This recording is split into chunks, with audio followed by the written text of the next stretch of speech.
Alright, let's go ahead and take a look at the front of the box here. It says Wi-Fi range extender and a picture. And on the right side, it says some specs. And then on the backs, it shows a schematic of where the best location would be to place it. And on the left side, some buttons that are on the device itself.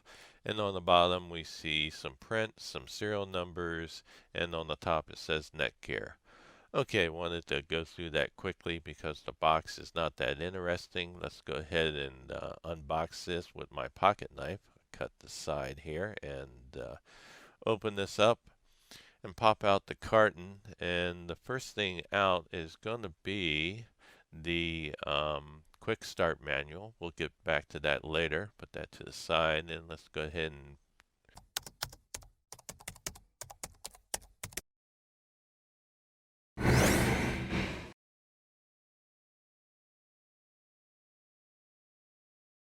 pull the device itself out and unwrap it quickly here. And here's a front look at it and the bottom. And let's just take a look around here on the top.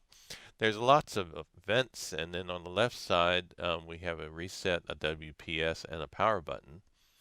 And then let's see, not much on that side. On the back we have some more vents.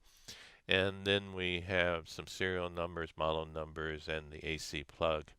Now let me tell you, this is really light and fits right into the palm of my hand. It gives you an idea how small it is. And here it is compared to a Dixie cup. And as you can see with the ruler, it's really not that big at all. So it gives you a better idea what the size of this extender is. Okay, let's go ahead and plug this into an AC wall outlet. And when you first do that, the power light is an amber or reddish color. And then after about a minute, it does turn green on the power light. And then we can go ahead and go over to our computer. And when that happens, now let me mention real quickly, if you don't get this page automatically being open, you can always manually type it in up top here. Type in www.mywifiext.net, and I'll have that in the video description as well. Once you're on this page, go ahead and click on New Extender Setup.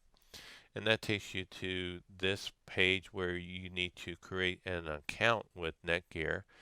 And you can't get by this or past this or skip this. So I'm going to go ahead and do this. And then once you're completed and once I've completed it, we'll click on Next, where you're prompted to either use the Netgear Wizard or Genie to complete the setup or do it manually.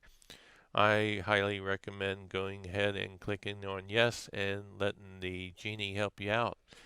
All right, it goes out and scans for available networks in your nearby location, and hopefully it finds yours. It did find mine, and mine is CenturyLink.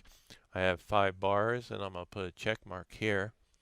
And let me mention that this Wi-Fi extender does support dual band, 2.4 and 5 gigahertz.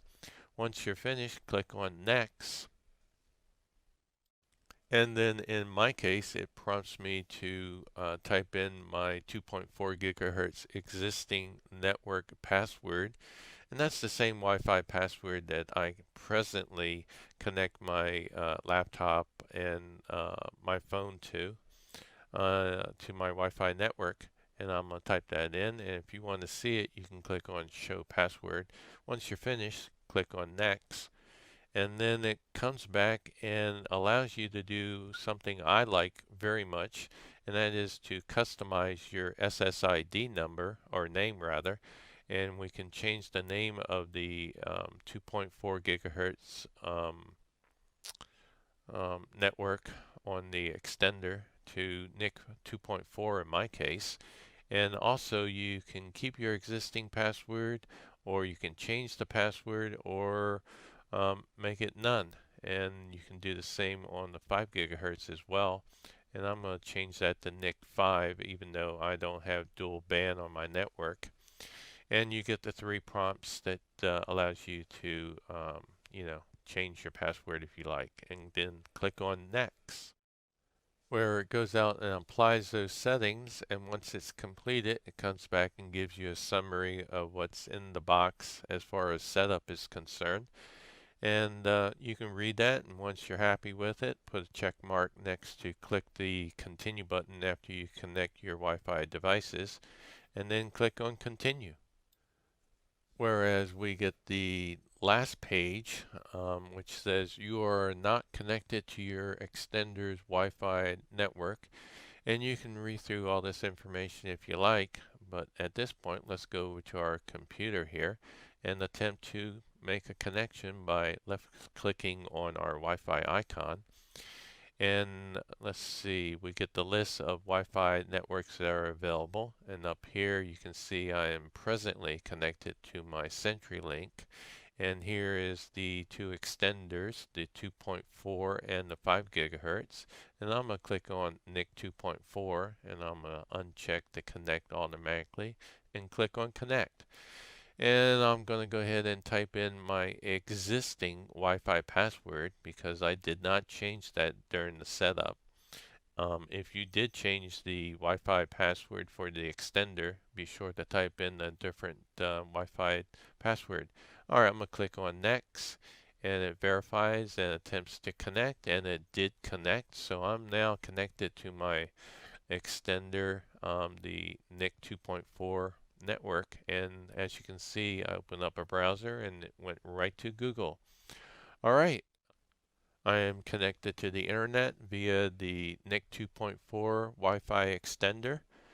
And before we leave, let me show you what the Wi-Fi extender presently is looking like when it's plugged into the wall outlet here. And all 4 lights, the power light, the router, the device, and the W.P.S are all lit.